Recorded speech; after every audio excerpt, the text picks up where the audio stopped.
Madwar 400 bidwi se jkunu qed jibbenefikaw minn kumpens wara sofrow danni fl-uċuħ tar-raba tagħhom kawża ta' maltempata qawwija fi frar tas-sena l-oħra.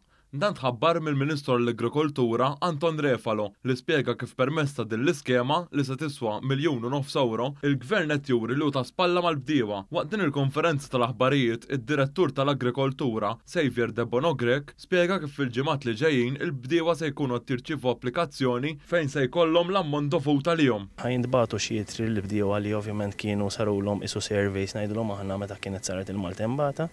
Dawn ovvjament jiġu jistgħu jiddiskussi mad-dipartiment tagħna u ovvjament minn hemmhekk imbagħad jidħallsu awtomatikament dak l-ammont li hu dovut lilhom. Il-Ministru Refalo qal kif din l-iskema ġiet approvata mill-Unjoni Ewropea. Qegħdin aħna nivvotaw is-somma ta' €1.5 miljun fejn kull bidwi illi huwa attiv illi sofra ħsarat f'ruċoħ ftik il-maltempata għamel rapport tiegħu aħna għamilna sena u nofs nieħdu d-dejta. Issa rajna x'inhu l-ammont u fi żmien ġimgħa ġimgħatejn hekk Alla jrid sejrin jirċievu notifika fil-kompens li huwa dovut lilhom.